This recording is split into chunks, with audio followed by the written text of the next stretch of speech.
إن الحمد لله نستعينه ونستغفره ونعوذ بالله من شرور أنفسنا من يهده الله فلا مضل له ومن يضلله فلا هادي له أشهد أن لا إله إلا الله وأشهد أن محمدا عبده ورسوله وقال الله تبارك وتعالى في القرآن المجيد بعد أعوذ بالله من الشيطان الرجيم بسم الله الرحمن الرحيم يا أيها الذين آمنوا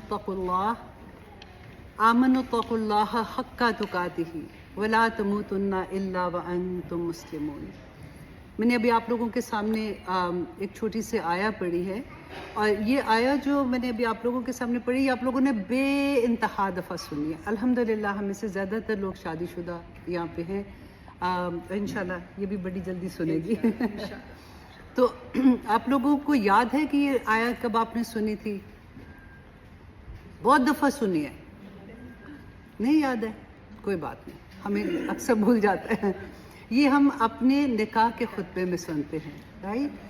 تو میں نے یہ سوچا کہ اگر میں اس کو کوئی نصیحت کرتی ہوں تو وہ میری اپنی میری تو زندگی چھوٹی سی ہے، جب بھی نصیحت کرنے کے لیے سب سے بیسٹ چیز جو مجھے سمجھ آئی کہ ہم وہی نصیحت کرتے ہیں جو رسول اللہ صلی اللہ علیہ وسلم نے آج سے اتنے سال پہلے کیا تھا، رائٹ؟ تو اس میں خطبہ جو نکاح کا ہوتا ہے اس میں کیا ہوتا ہے؟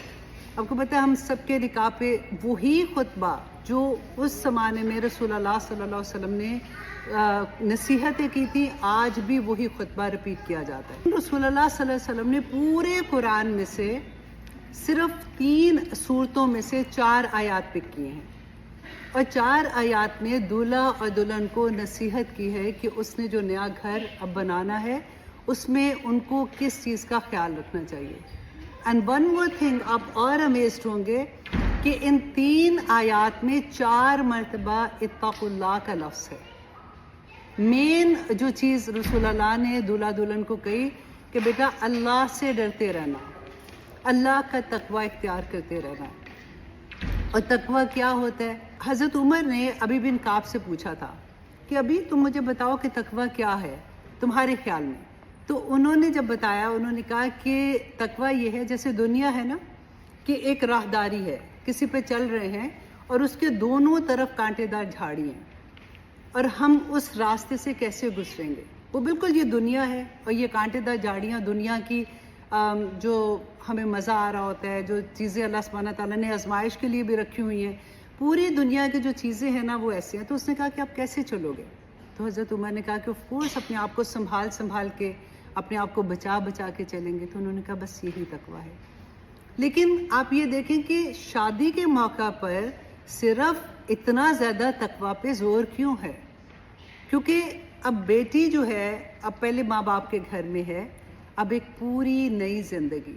اب دیکھیں ہم کتنا بھی کہتے ہیں نا کہ وی نو دیٹ پرسن، ہمیں پتہ ہے، ہم جانتے ہیں، آف کورس ہم پہلے سے جان رہے ہوتے ہیں، لیکن شادی کے بعد ایک نیا روپ سامنے آتا ہے، اور ہم سب شادی شدہ اچھے سے اس بات کو جانتے ہیں۔ اس وقت اللہ سبحانہ تعالیٰ نے قرآن پاک میں جو ایک آیا کہی نا، آنیسٹلی میں نے تو اپنے کچن میں لگائی ہوئی ہے تاکہ مجھے چابیاں جہاں پہ میں رکھتی ہوں نا اس کے، وَجَعَلْنَا بَعْضُكُمْ لِبَعْضٍ فِتْنَةً أَتَصْبِرُونَ، کہ میں نے تمہیں سب کو ایک دوسرے کے لیے آزمائش بنایا ہے، کیا صبر کرو گے؟ وَكَانَ رَبُّكَ بِهِ بَصِيرًا، تمہارا رب دیکھ رہا ہے تمہیں کہ تم کیا کرتے ہو۔ تو شادی بیسیکلی الحمدللہ اللہ سبحانہ تعالیٰ کا بیوٹیفل گفٹ ہے، اور اس کے ساتھ صبر کا ایک، وہ کہتے ہیں نا کہ جہیز دینا ہے تو صبر کا جہیز دے کے بھیجو، اور بیٹی کو صبر اینڈ شکر۔ اور سب سے بڑی بات ہے، میں کہتی ہوں کہ نصیب سے ہمیں شکر کی نماز ملتی ہے، کیونکہ صبر کی نمازیں نا شادی کے بعد دیکھو پہلے ابھی ایک ہے، خیر سے میں، میرا کمرہ، میری یہ چیز، میں ہوتا ہے، اور اس کے بعد ایک دم سے ساری چیزیں ڈیوائیڈ ہوتی ہیں، ٹھیک ہے؟ پھر اتنی بڑی، مجھے پہلے میں شادی پہ جب جاتی تھی یا درس دینا نا، میں دلہن کو دیکھ کے مجھے بڑے پیار بھی آتا تھا، میں دیکھتی تھی۔ اب میں کہتی ہوں یا اللہ اتنی بڑی ذمہ داری، ماشاءاللہ ایک چھوٹی سی نازک سی بچی، اس ہیوج ذمہ داری، ایک نیا گھر، ایک نیا ماحول، اور نہ صرف ایک ایموشنلی آپ دیکھیں کہ پہلے میرے ایموشن صرف میں سیڈ ہوں، میں خوش ہوں، رائٹ. پھر اگر ہسبینڈ کو بھی تھوڑی سی کوئی پرابلم ہوتی ہے تو تکلیف ادھر ہو جاتی ہے. پھر اس کے بعد سسرال کے رشتے، ان کو نبھانا، ان کو دیکھنا، حقوق و فرائض کا ایک رشتہ شروع ہو جاتا ہے. اس کے بعد اللہ سبحانہ تعالیٰ خیر سے اولاد دیتے ہیں اور پھر وہ تو جان ہی نکال لیتے ہیں. اور پھر مسلسل وہ ایک بچی جو اتنی نازک سی ہوتی ہے نا، ایک صبر کا پہاڑ لے کے نکلتی ہے. اور پھر دعائیں دعائیں دعائیں الحمدللہ. اور گھر بنانے کے لیے رسول اللہ صلی اللہ علیہ وسلم نے بھی جو پہلی بات کہی نا کہ یا ایھا الذین آمنو کی جگہ اگر ہم دلہا دلہن ملائکہ لگا دیں، اے ملائکہ اتقوا اللہ، دیکھ اللہ سے ڈرتے رہنا. کیوں؟ کیونکہ دیکھیں اللہ سبحانہ قرآن جو ہے نا، اٹس ناٹ لائک اونلی بک. اچھا جی چلو یہ پرابلم ہو گئی، یہ آیت پڑھ لی، یہ سورہ اتنی دفعہ پڑھ لی. اٹس ناٹ اونلی برکت کی کتاب، وہ تو اس کا سائیڈ افیکٹ ہے، وہ ویسے ہی مل جاتا ہے. ایک ایک لفظ پہ اتنی نیکیاں ملتی ہیں، رائٹ. لیکن قرآن از اے وے آف لائف. اللہ سبحانہ تعالیٰ نے بینہ بتا دیا ہے کہ شادی شدہ جوڑا جو ہے اس کو اپنی زندگی کیسے گزارنی ہے. لڑکی کی حد کیا ہے اور آدمی کی حد کیا ہے، یہ بھی قرآن نے بتا دیا. جس اللہ نے ہمیں پیدا کیا نا، وہ کہتے ہیں الا یعلم من خلق. کیا جس نے پیدا کیا وہی نہیں جانے گا کہ تم کیا ہو اور تمہیں کیا چاہیے؟ تو اللہ سبحانہ تعالیٰ نے پوری گائیڈنس دے دی ہے. اب جب شادی ہوتی ہے نا، دیکھیں آدمی جو ہوتا ہے نا، اس کے نیچر میں اللہ سبحانہ تعالیٰ نے بائی نیچر اس کا قوام بنا دیا ہے. اب دیکھو اگر آپ اس طرح سے دیکھو کہ تقوی کے لحاظ سے دونوں برابر ہے، اعمال کے لحاظ سے ثواب اور گناہ میں دونوں برابر ہیں، ان میں کوئی فرق نہیں ہے. صرف اللہ سبحانہ تعالیٰ نے ایک یونٹ کو اس پراپر طریقے سے چلانے کے لیے اس کی ایک جگہ رکھی ہے کہ آدمی تمہارا قوام ہے، اس کا قوام بنا کے رکھنا. اگر جھوٹے جھوٹے اس کو کہتے رہو، اس کی تعریفیں کرتے رہو، اس کی ایگو جو ہے نا وہ خوش ہوتی ہے جب اس کو ہم اس لیول پہ رکھتے ہیں. ایک شروع میں مشکل ہوتا ہے، شروع میں ہمیں قربانی دینی پڑتی ہے. اور واللہ میں نے 99% دیکھا ہے کہ بعد میں وہی آدمی ہوتے ہیں وہ بیوی کے بغیر ہلتے بھی نہیں ہیں. اور پھر بندہ کہتا ہے یار پلیز تھوڑا سا ٹائم دے دو مجھے، I need my own time, جاؤ دوستوں میں چلے جاؤ یا کچھ کرو. تو یہ چیزیں اللہ سبحانہ تعالیٰ نے پہلے سے بتا دی اور آدمی کو بھی بتا دیا کہ دیکھو یہ جو تمہاری بیوی ہے نا، یہ تمہاری کھیتی ہے. اب دیکھو اتنا خوبصورت لفظ اللہ سبحانہ تعالیٰ نے وہاں پہ استعمال کیا. کبھی آپ کسی جو کھیت کا مالک ہوتا ہے نا، کبھی اس سے پوچھو کہ اس کی چھوٹی سی کونپل بھی نکلتی ہے نا تو اس کی خوشی کی کیا انتہا ہوتی ہے. اس کو وہ کیسے سنبھال کے رکھتا ہے. اس کی جب کھیتی جب تک بڑی نہیں ہوتی ہے، کیسے اس کو ہر چیز سے، دھوپ سے بچائے گا، اس کو غلط چیزوں سے بچائے گا، کوئی پرندے غلط نہ آ جائیں کھا جائیں، ہر چیز سے اس کو سنبھال کے رکھتے. عورت اتنی قیمتی چیز ہے. پہلے وہ باپ کے گھر میں تو باپ کا سایہ ہوتا ہے، باپ سنبھال رکھتا ہے. پھر اس کی شادی ہوتی ہے تو اللہ نے خاوند کو کہا اب یہ تیرے پاس آئی ہے، تو سنبھال اس کو رکھ. اور کھیتی کو کبھی امیجن کر کے اس کی پورا پروسیس دیکھو تو وی ول بی امیزڈ کہ کتنی ہیوج ذمہ داری آدمی کے اوپر ہے، اور اتنی ہی پھر عورت کے اوپر بھی ہوتی ہے. الحمدللہ. اور یہاں پہ جو اللہ سبحانہ تعالیٰ نے یہ فرمایا یا ایھا الذین آمنوا اتقوا اللہ حق تقاتہ. اب دیکھیں جب یہ آیا نازل ہوئی تھی نا تو صحابہ کانپ اٹھے تھے. حق تقاتہ، اے لوگوں اللہ سے ایسے تقوی کرنا جیسے حق ہے. ہم اللہ کا حق دے سکتے ہیں؟ ہمیں کیا اتنا ڈر ہوتا ہے جب ہم زندگی میں ایوری ڈے جو چیزیں کر رہے ہوتے ہیں کہ کیا ٹھیک کر رہے ہیں، کیا غلط کر رہے ہیں، کیا اللہ سبحانہ تعالیٰ کو یہ پسند ہے کہ نہیں؟ کیا میں گھر سے جب نکلتی ہوں، میں جس حال میں نکل رہی ہوں، کیا میرے اللہ سبحانہ تعالیٰ نے یہ حکم دیا؟ ایز اے مسلمان اپنے آپ کو دیکھو نا کہ مجھے اللہ نے کس طرح کی عورت بنایا تھا، مجھے کیا احکامات دیے ہیں. لیکن کیونکہ میرا نفس مجھ پہ حاوی ہوتا ہے اور مجھے یہ لگتا ہے کہ میرا تو خدا، اللہ سبحانہ تعالیٰ نے خود قرآن میں کہا نا کہ ابھی تو تم اسلام لائے ہو، ابھی ایمان تو تمہارے اندر آیا ہی نہیں. ہم نام کے مسلمان ہوتے ہیں الحمدللہ، ہم کلمہ گو بھی ہیں، لیکن جہاں پہ پریکٹیکل کی بات آتی ہے نا وہاں پہ ہم مار کھا جاتے ہیں. اللہ سبحانہ تعالیٰ ہمیں توفیق عطا کرے کہ ہم دین کو سمجھ سکیں. قرآن از اے وے آف لائف. قرآن اس لیے نہیں ہے کہ اب رمضان آ گیا تو ہم نے 10 پڑھ لیے، تو ہم نے 3 پڑھ لیے، تو ہم نے 2 پڑھ لیے. قرآن از اے وے آف لائف کہ آپ کو اپنی زندگی کیسے گزارنی ہے. اب پھر آگے دیکھیے اللہ سبحانہ تعالیٰ نے فرمایا کہ وَلَا تَمُوتُنَّ إِلَّا وَأَنْتُمْ مُسْلِمُونَ، کہ ایسا نہیں ہے کہ آج تم مسلمان ہو، آج تمہیں یہ پتہ ہے کہ اللہ کے احکامات کے مطابق زندگی گزارنی ہے، مرتے دم تک مسلمان والی حرکتیں کرنا، مسلمان ہی رہنا. اور پھر سیکنڈ رسول اللہ صلی اللہ علیہ وسلم نے سورۃ نساء کی آیہ نمبر 1 وہ نصیحت کی کہ یا ایھا الناس اتقوا ربکم. پھر سے وہی بات کہ اے لوگو، اے ملائکہ، اللہ سے ڈرتے رہنا. بیٹا گھر بنانا ہے نا تو اللہ سے تقوی اختیار کرتے رہنا. اور پھر اللہ سبحانہ تعالیٰ نے نا وہاں پہ چھوٹی سی ایک بات بتا دی کہ الذی خلقکم من نفس واحدہ وخلق منہا زوجہا وبث منہا رجالا کثیرا ونساء، کہ دیکھو تم ایک ہی آدم کی اور حوا کی اولاد ہو. کئی دفعہ ایسا ہوتا ہے نا کہ میرا خاندان بڑا، اس کا تو خاندان ایسا، لڑکے والے کئی دفعہ ایسے کرتے ہیں کہ لڑکی اس خاندان سے لے آئے، یہ تو لڑکے کو پسند تھی تو یہ ہو گیا، یہ ہو گیا، ڈفرینس کرنے کی کوشش کرتے ہیں. اللہ سبحانہ تعالیٰ نے یہ بتایا دیکھو یہ جو نیا گھر بن رہا ہے تم دونوں کا، ایک ہی آدم کی اولاد ہو. جو فرق ہے تو وہ صرف تقوی کی بیس پہ ہے. جو زیادہ تقوی والا ہوگا وہ اللہ کے نزدیک زیادہ محبوب ہوگا. اور پھر فرمایا کہ واتقوا اللہ، دوبارہ سے وہی کہ اللہ کا تقوی اختیار کرو، الذی تساءلون بہ والارحام، اللہ کے سامنے یہ نکاح کر رہی ہوں، تم نے اس آدمی سے یا آدمی نے اس عورت سے نکاح کیا ہے، رائٹ، تو اللہ کی لاج رکھنا. والارحام، اور رحم کے رشتے. اور ارحام کا دیکھیں محرم رشتے نا، اب جب دو رشتے دو دفعہ ہوتے ہیں. ایک دفعہ جب ہم پیدا ہوتے ہیں، ہمارے ماں باپ ہیں، بہن بھائی ہیں جو ہمارے محرم رشتے ہوتے ہیں، اور غیر محرم کا بھی آپ کو پتہ ہی ہے. لیکن آج کل تو کوئی نہیں پتہ ہوتا نا محرم کون غیر محرم کون، آج کل تو سب گڑبڑ کر دیا. لیکن آپ دیکھیں جب ہم نکاح میں آتے ہیں نا تو ارحام کیسے ہوتا ہے کہ وہ لڑکا جو پہلے غیر محرم تھا اب وہ محرم بن گیا. وہ باپ، دیکھیں باپ اور بیٹی کا ڈیفینیٹلی شادی نہیں ہو سکتی ہے. اب وہ لڑکی نئے گھر میں جا رہی ہے تو وہ باپ اس بچی کے لیے ہمیشہ تک، اللہ سلامت رکھے شادیوں کو، اگر شادی نہیں بھی ہوتی تو وہ باپ جو ہے نا وہ ساری عمر کے لیے محرم بن جاتا ہے.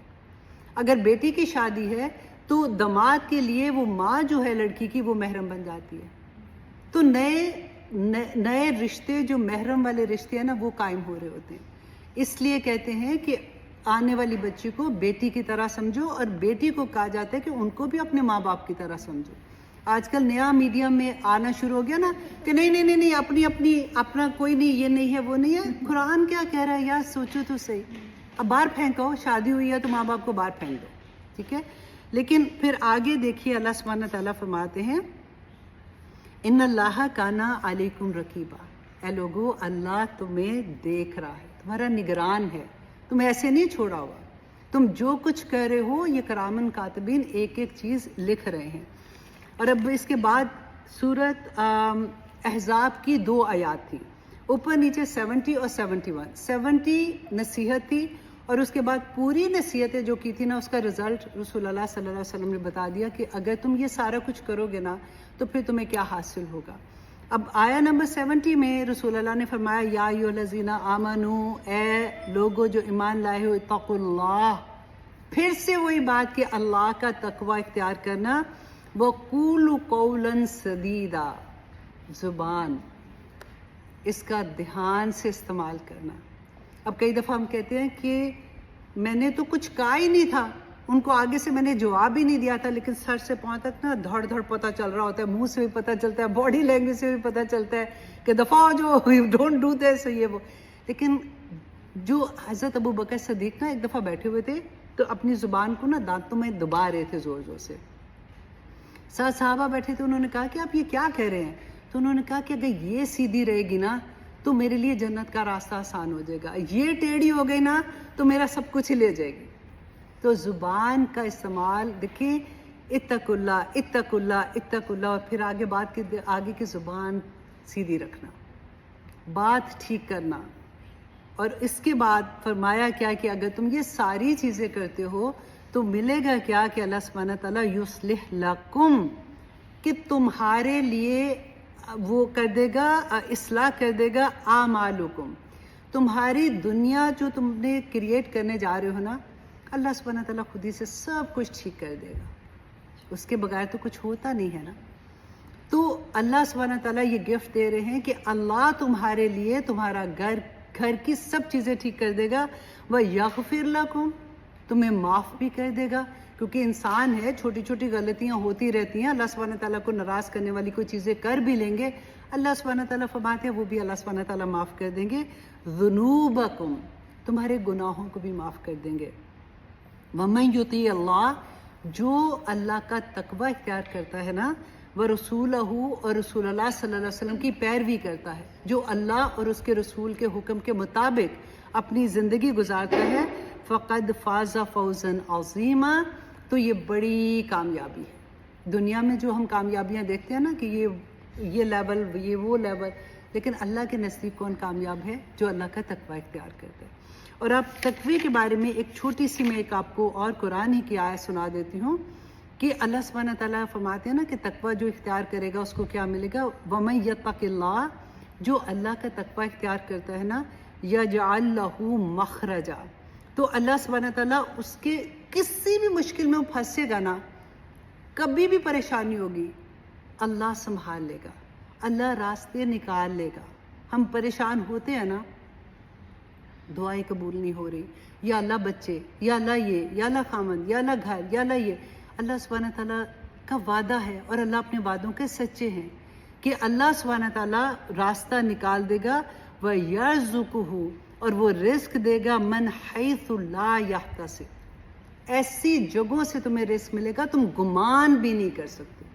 کہ یوں آپ ان ورڈز کو اگر دل کے اندر اتار کے سنو نا تو آنیسٹلی کانپ جاتا ہے بندہ کہ ایسی جگہ سے رزق دے گا تم گمان بھی نہیں کر سکتے. تم ایک دفعہ اللہ کی راہ میں چلو تو صحیح. کیونکہ دیکھو قرآن میں اللہ سبحانہ تعالیٰ نے فرمایا نا، وَإِذَا سَأَلَكَ عِبَادِي أَنِّي فَإِنِّي قَرِيبٌ، کہ جب بھی میرا بندہ مجھ سے دعا کرتا ہے نا، میں اس کی دعا سنتا ہوں. اجیب دعوت الداعی اذا دعان فلیستجیبوا لی. لیکن اس کے اوپر اللہ سبحانہ تعالیٰ نے حکم لگا دیا ہے، ان کو بھی چاہیے کہ میرے حکم مانیں. اس لیے میں ہمیشہ یہ کہتی ہوں کہ ایک دفعہ سوچا کرو، جب دعائیں لمبی نہیں نا قبول ہو رہی ہوتی، ہائے مانگ رہے ہیں، آف کورس اس کا ایک اور جگہ بھی آتا ہے آخرت میں یہ ملے گا وہ ملے گا، لیکن تھوڑی دیر سوچا کرو کہ اللہ کے تو وعدے ہیں، پھر کیوں نہیں ہو رہا؟ میں اللہ کا حکم نہیں مان رہی ہوں، اللہ نے تو شرط لگا دی ہے، اس نے تو کوئی بات نہیں چھپائی ہے. فَلْيَسْتَجِيبُوا لِي، ان کو بھی چاہیے کہ میرے حکم مانیں. اور پھر اللہ سبحانہ تعالیٰ نے فرمایا کہ وَمَن يَتَوَكَّلْ عَلَى اللَّهِ، جو اللہ پر توکل کرتا ہے نا، فَهُوَ حَسْبُهُ، اللہ کافی ہو جاتا ہے. پھر آپ کو نہیں ضرورت ہے کسی بھی چیز کی، اللہ سبحانہ تعالیٰ ہر چیز پوری کر دیتے ہیں. تو and of the day result یہی ہے ساری بات کا کہ یہ نیا یونٹ جو بن رہا ہے، اللہ سبحانہ تعالیٰ نے ہمیں دنیا میں کیوں بھیجا ہے، رائٹ.